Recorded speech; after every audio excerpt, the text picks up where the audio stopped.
Saan pwede gumawa dito? Nasa mabuhay na ito. Hindi nga naman magkailan, no?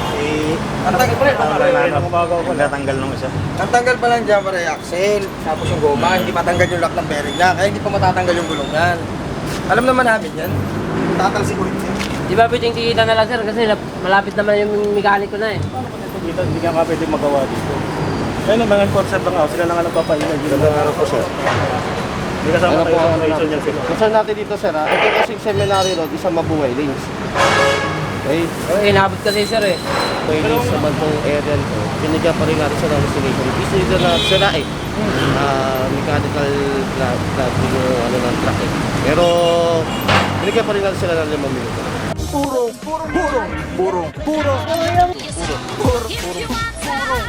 Pagmamahal, purong pagmamahal.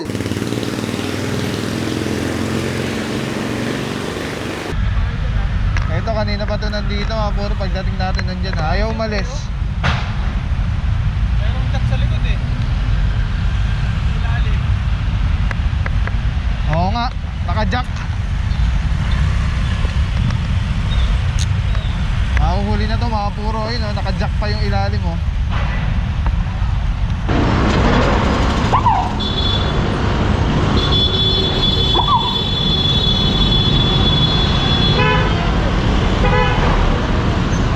What is up guys? Papa Pao here, purong pagmamahal. Lungsod Quezon, ating puting Mayora, Mayor Joy Belmonte, Vice Mayor Gian Soto. Tuloy-tuloy yung pagbabago, TTMD.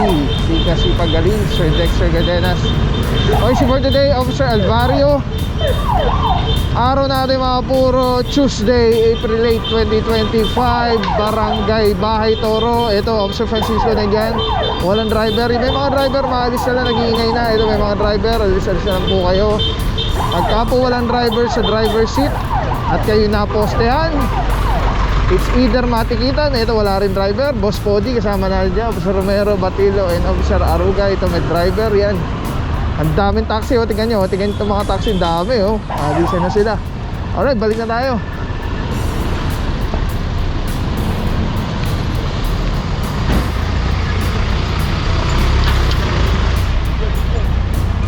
Alright mga puro, ito merong isang sedan dito na walang driver, unattended. So orasan 5 minuto, after 5 minutes subject for impound. This is mabuhay lane po eh, itong area na to. Boss Podi, good morning bossing. Saludo mga boss. Officer Romero. Dito mga puro merong isang Nissan na SUV. Ayan, nag-iingay na po. Orasan 5 minuto. And then subject for impound after 5 minutes.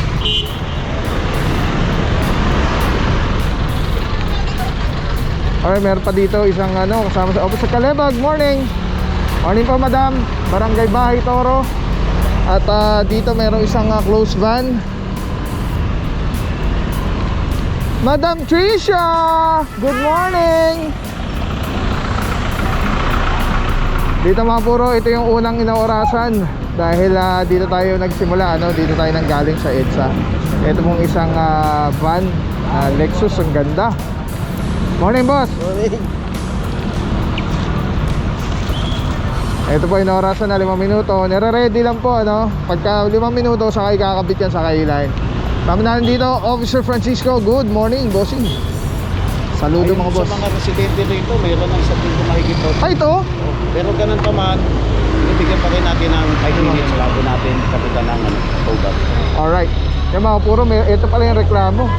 Halos 1 linggo na daw ito. Boss, morning! Okay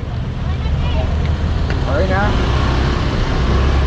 Alright mga puro, cover natin yon dahil yung pala yung pinaka isa sa mga main na reason bakit tayo nandito sa area na to. Eh yung Lexus na van na yun na itim, 1 linggo halos na daw yun na nakatenga dyan.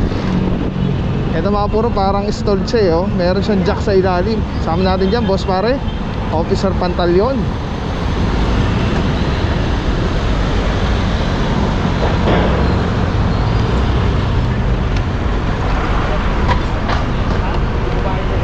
Boss pare! Good morning sir.